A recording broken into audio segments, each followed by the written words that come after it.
Hello and welcome everyone back to another brand new episode of MotoGP 22 Career Mode. Now today we have a bit of a different episode. I record this as normal, Mugello, and for some reason OBS completely fucked my mic out into the bin and I know my speaking audio is gone. So we're actually post-comming this for the first time in God knows how long since I've done one. So yeah, it'll be something slightly different. I know exactly what happens. It was actually a great race. The commentary would have been good as well to listen to because I was on edge for most of the race.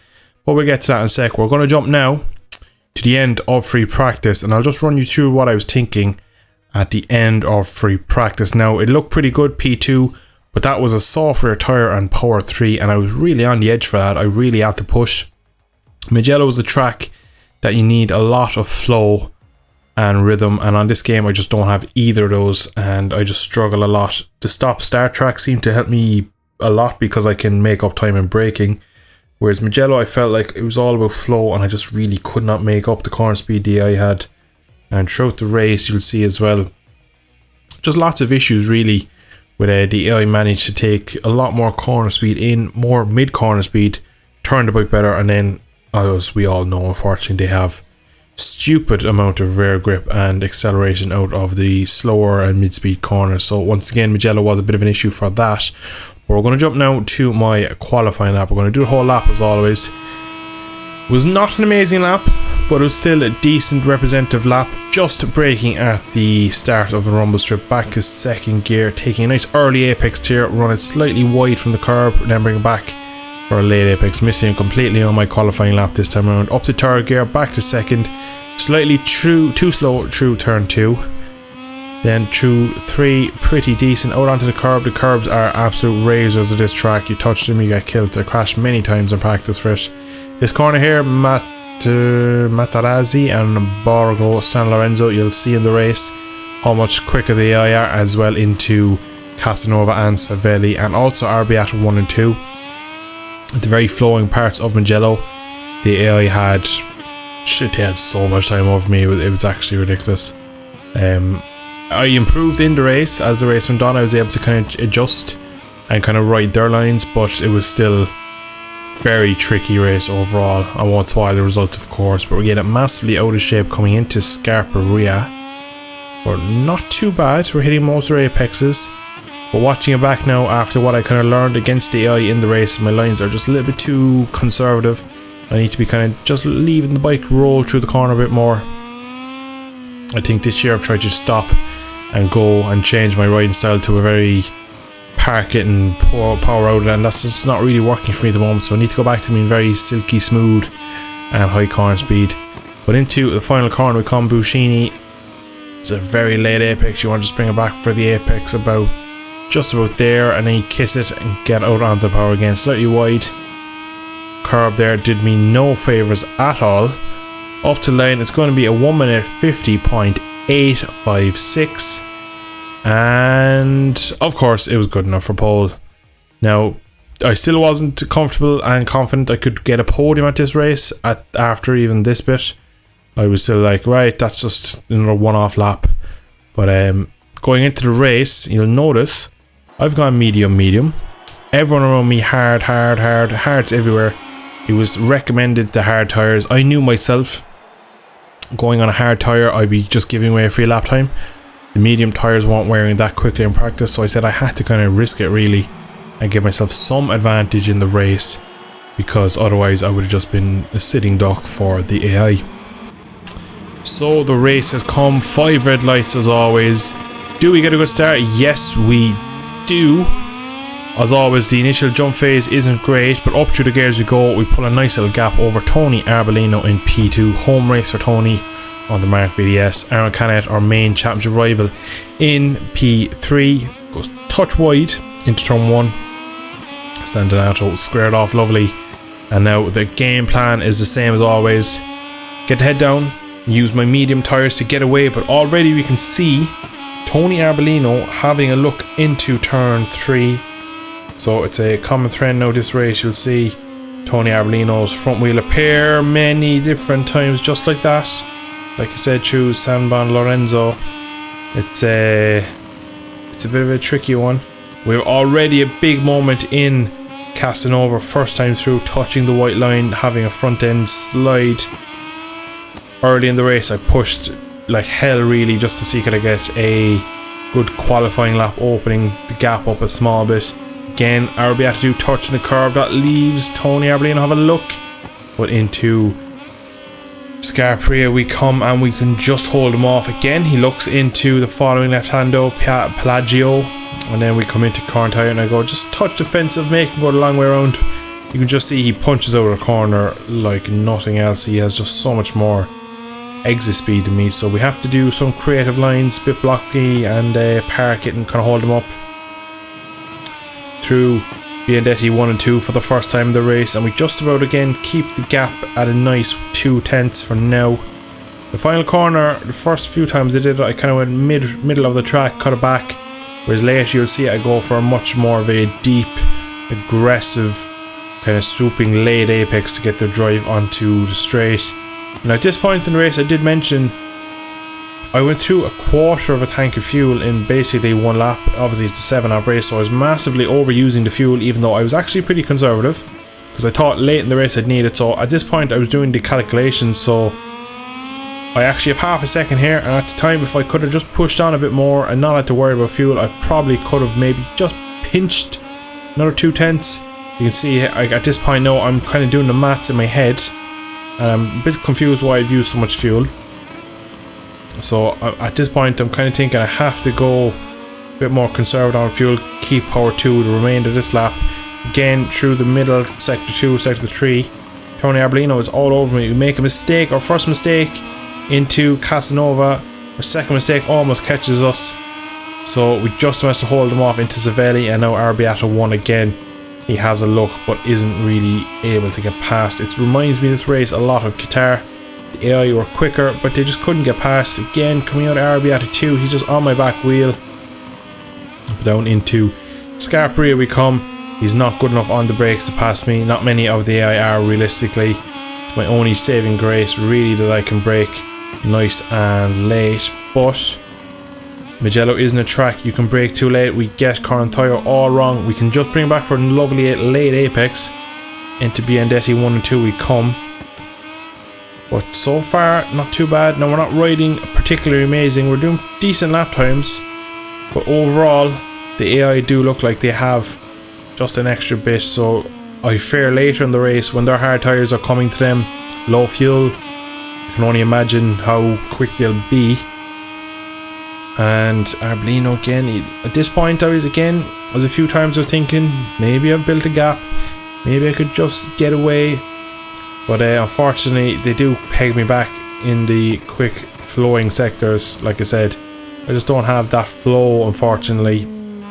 Now at this point I had realised that the initial fuel usage was a one-off. I managed to get to lap 3 with still pretty much a quarter of a tank, so for whatever reason it jumped down quite quick, but we managed to balance off the books and kind of forget about them for the rest of the race and just focus on hitting our braking markers, hitting our apexes and getting our laps done. Now this lap here turns out to be my quickest lap of the race. We get a pretty decent lap overall. Again, Casanova's very not really amazing through there, and that leaves Tony Arbolino have a look into Arrabbiata. Really, they're not really corners you can make overtakes into. You really want to have a mistake from the rider in front or a really big pace advantage, and he is probably a lot quicker, but thankfully I can just about park at mid corner and just about manage it into the following corner to be enough ahead just to keep the lead going for now. But I don't reckon this will work for the whole race. He is quite a bit quicker. We're on a very good lap here, up by 0.4, 0.3 as it varies through the final few corners. We really get Biandetti 1 and 2 nailed, and that just pulls a small gap. You can see now myself, Tony Arbolino and Aaron Canet are slightly pulling away from Augusto Fernandez. You see here now, this is a different line we go for. You just have it, use it downhill, use the gravity and just up to power 3 and just gun it out the final corner. We pull a lovely little gap. We're going to improve by almost a second and set a mid 51, so a really high speed lap there. Of course Arbolino goes a tenth quicker, But we jump now to lap 5 and I'm being smothered by the AI. Arbolino finally gets past. Canet has a look at me. He has a look back. He probably wasn't happy with my defensive riding all race in front of his home Italian fans. He touches a curb, has a little bobble. Aaron Canet tries to cut back, but we're coming back for late apex, so there's no way through. It's crucial now for me. I get through Biandetti 1 and 2 cleanly. And I do small bit of wheel spin on exit, but we're right in the slipstream again into Buccini. We have to go aggressive on the brakes. We turn in too early. We touch the curb. Front locks, but we somehow stay on. We know Canet's going to try it, but you can see now the advantage I have in the final corner. Just drive away from Aaron Canet, which is something you just don't see from the player in this game. Into power 3, into slipstream, and just after the line, we retake the lead. Penultimate lap time. We have to stay ahead of Tony Arbolino, because I reckon I won't be able to pull a gap back that easily if he passes me again.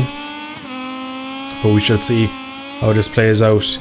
We make a big mistake into Luco, into turn 2, and that leaves us a bit of a block in the middle of turn 3 for Tony Arbolino. We just went in on a gear too high, missed the downshift. Very easily done on the edge, and we make a big mistake there. And that unfortunately has let Arbolino through. We have a look into Casanova, but we're just not close enough. At this point now I knew this is where he's quick, so I have to just get into my rhythm and not try to pass him, just try to stick with him. And maybe try it into Scarpria, Cornathoyo, the final corner. Or even if I can stick with him, maybe pull back a bit of a gap in the final corner. But you can just see him on the edge. Canet looks like he wants to get his way through as well. We take a lovely bit of time out on the brakes into Scarpia, touch wide, but we close right in. Again, losing all the curbs, using power 3 out of the slow corners just to negate the difference to Aaron Canet. And again, look at that, into Cornathoyo. We take a lovely chunk of time out of him. So now at this point, I was confident I could get him back into turn 1. So I know I'm pretty quick through Biandetti 1 and Biandetti 2. And I nailed it that time using all the curb. Up to power 3 again, just sitting in a slipstream into the final corner. Buccini, we come. Again, I use my bit of a different line. I kind of park it middle of the corner, get the run down the steep final corner, get into a slipstream. Small rumble strip there, just again not working like they should. Cost me a bit of drive across the line, so it looks like we have to lead out of the final corner because we're not going to outdrag him to the line. He leaves off really early, has a bit of a tank slapper actually. We brake as late as we can, but we actually end up a bit early on the brake. We managed to get it stopped super early. So now Arbolino is going to try something stupid, I reckon, on his final lap. And speaking of trying something stupid, he cuts across and he's crashed. So he cuts the track for no reason onto the green, bounces across the curb, and all race long he was on the edge. But now that is it from Tony Arbolino's perspective. Now we cut to the final half a lap. It's Aaron Canet ahead of Augusto Fernandez. Realistically, if we can lead out of Biandetti 1 and 2, I'd fancy my chances at a drag race to the line. We have a nice chunk of fuel on board. Tyres look okay. Somehow, I reckon we can win this. Nailing Biandetti, keeping it on track. We have a quick look. There's a gaggle of riders there. We're going to just go really aggressive into the final corner. I'm going to just follow the perfect race lane around. He has a look, but he really can't. We bring it back for the perfect late apex, get a great run, avoid the outside curb, ever so slightly touching it, and we have the run. They're not going to do it now. Victory in a magnificent Mugello race. Really, really fun, that one.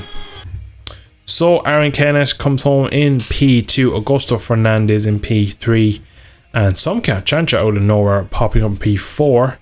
Fortunately, Tony Arbolino ends in P22 out of the points. But that was such a tough race. I really did not expect the podium after all the struggles we had in that race. We now extend our championship lead over Aaron Canet up to 28 points. Augusto Fernandez jumps up into P3, 40 points behind, and 48 points between myself and P4, which is Cestino Vietti.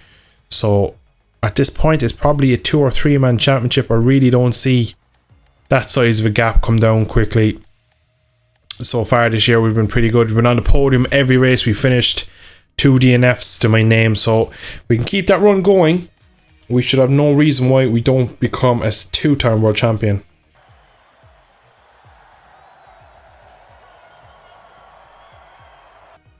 Right, I am going to leave there for today's episode. I do apologise once again for the audio issues. I hope you understand.